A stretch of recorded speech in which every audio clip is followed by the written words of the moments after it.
As armed conflicts intensify all over the world, we see a surge in defense spending and organized crime becoming increasingly sophisticated, now revealing a critical but overlooked threat.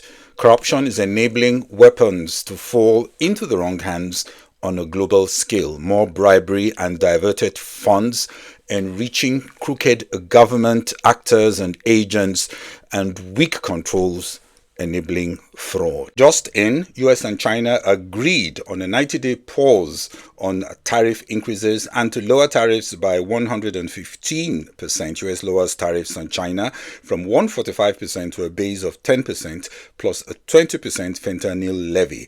Also, a mechanism to continue discussions on trade relations was agreed as both countries reduce their tariffs. Hello and welcome to Global Business Insights, where we look closer at headlines moving markets to equip viewers with perspectives to navigate this business environment. A new report by Transparency International Defense and Security and Transparency International US, based on over 400 documented cases of diversion across 70 countries, shows how corruption, including bribery, embezzlement, and abuse of authority, is serving as a key enabler of illicit arms flows. Entitled Under the Radar: Corruption's Role in Fueling Arms Diversion, the report says corruption is thriving in a new environment with significantly higher spend on defense and is also consistently driving illicit weapons flows, which further undermines peace and fuels more instability. Dr. Francesca Grandi, head of advocacy at Transparency International Defense and Security, warns that as demand for arms imports grows amid increasing global insecurity, vast amounts of weapons are being diverted. Also, a stark reminder of what happens when governments lose sight of corruption risks in the name of national security, adding that there are practical and effective tools for arms exporting countries that they can use to strengthen integrity in their export control systems. There's also need for more conversations globally about sharing corruption-related information to prevent arms and funds diversion. Key findings in the report that came out last week include widespread bribery and abuse of authority. Also, at each stage of a weapons value chain and life cycle, there are more opportunities for diversions.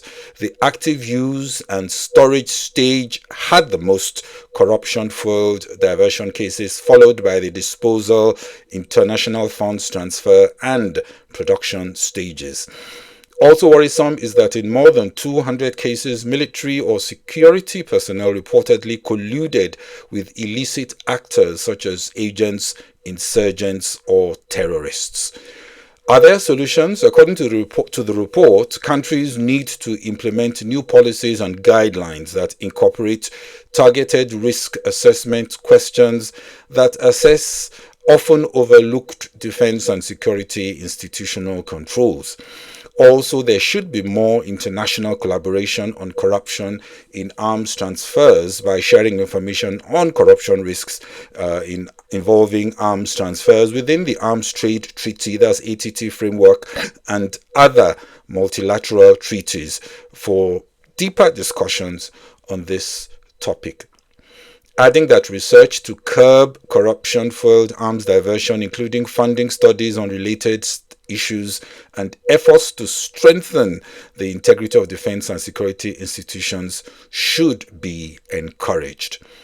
My take on this study is that Africa and third world economies with weaker institutional controls are particularly vulnerable given the high defense budgets relative to total spend and much opacity thriving under the excuse of protecting national security. The rise in insecurity in places like Nigeria can be traced to illicit diversions, requiring a serious revamp of controls that can only happen if we do get a serious study on the weapons life cycle immediately commissioned to identify and recommend immediate actions to plug the control loopholes. Transparency International can be involved in identifying remedial actions and introducing basic measures like strictly enforced declaration of assets for actors involved in administration of defense budgets, and independent spot checks by experienced compliance auditors will also help. As Europe, US, Germany, and the UK splurge on defense spend, Africa should be concerned of ammunitions also illicitly diverted to black markets that end up in the hand of bad actors, fueling instability in the continent. Meanwhile, Nigeria's National Security Advisor, Malam Nuhu Ribadu, has said building strong institutions and attitudinal change on the part of Nigerians are crucial to win the anti-graft war in the country. He disclosed this over the weekend while delivering a lecture on corruption and national security impacts and consequences at the Olabisi Onabanjo University, Agoiwe, Ogun State, Nigeria. Represented by the Director General of the Department of State Services, Mr. Oluwatosin Ajayi, the former anti-corruption SAR EFCC chairman said corruption had undermined the fabric of the state's legitimacy, weakened institutions, and diverted critical resources meant to develop the country.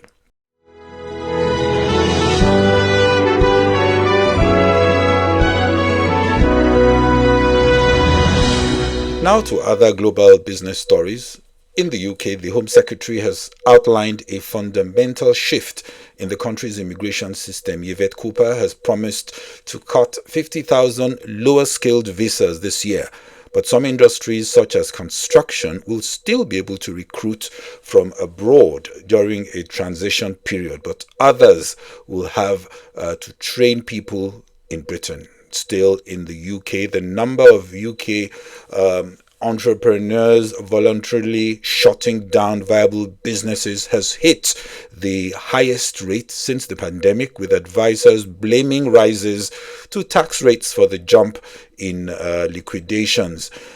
Voluntary closures, known as members' voluntary liquidations, reached 12,602 in the 2024-2025 period, the second highest on record after the 14,929 liquidations that took place in 2020 to 2021 during the height of the pandemic. The total number of all liquidations in 2024 to 2025 also rose to 36,807. Trade talks between America and China were held in Switzerland over the weekend, with Scott Bessent, U.S. Treasury Secretary, and Haley Feng, Chinese Premier, leading negotiations. Treasury Secretary Scott Bessent said that U.S.-China trade talks in Geneva over the weekend were productive, also promising to give more details in a complete briefing later today. Meanwhile, over the weekend, the U.S. Commerce Secretary Lutnick also reiterated comments that the 10% tariff rate will likely be the floor for trade deals, with the tariff rate much higher for some countries. Still in the U.S., we do get more details, more data on April U.S. inflation. CPI retail sales also comes out this week, shedding more clues. All three major indexes ended last week slightly in the red as trade volatility and uncertainty continues to weigh on sentiment. Markets are optimistic that we could get some measure of de-escalation in China-US trade tensions after the weekend talks. It can't get any worse as markets await an update on the narrative. In Europe, on Wednesday, we get Germany April inflation data. On Thursday, Eurozone Q1 GDP estimate and employment figures. UK first quarter GDP estimate also comes out on Thursday, while on Friday, we get Germany first quarter labor market figures.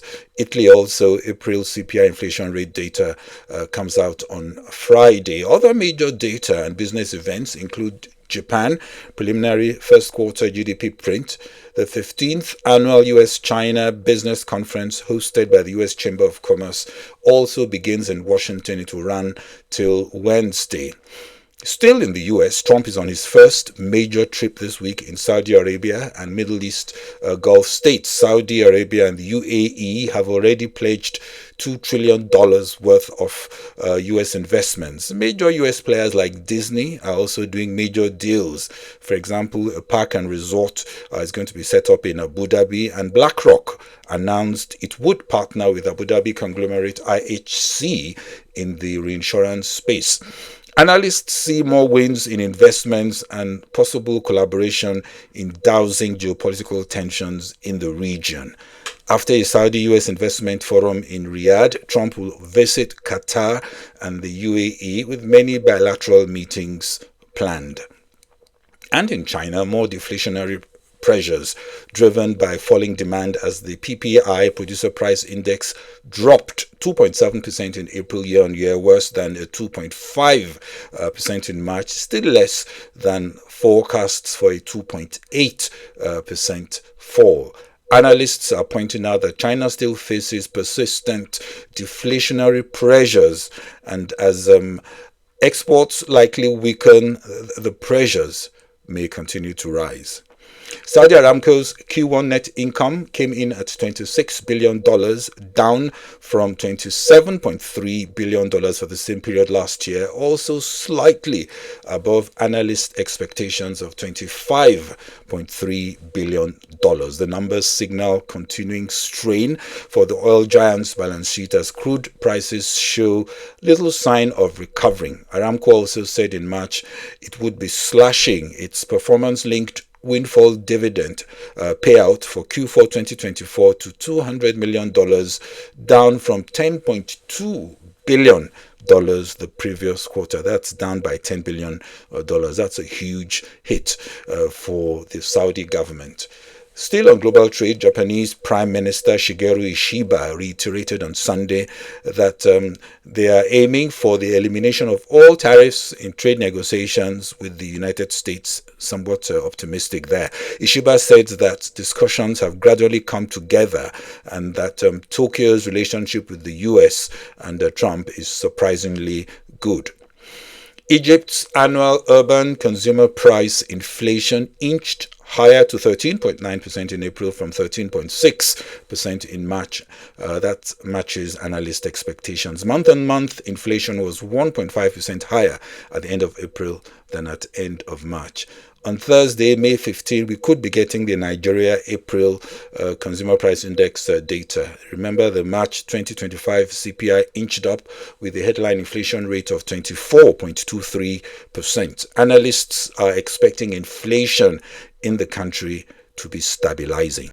Chinese battery manufacturer CATL is raising at least $4 billion in its Hong Kong listing, according to its prospectus filed today. The listing could be the largest so far in 2025. CATL shares in Shenzhen Exchange rose 3.6% after the announcement. In the UK, the government is set to announce that migrants will need to spend a decade in the country before applying to settle unless they can prove lasting contribution to the society.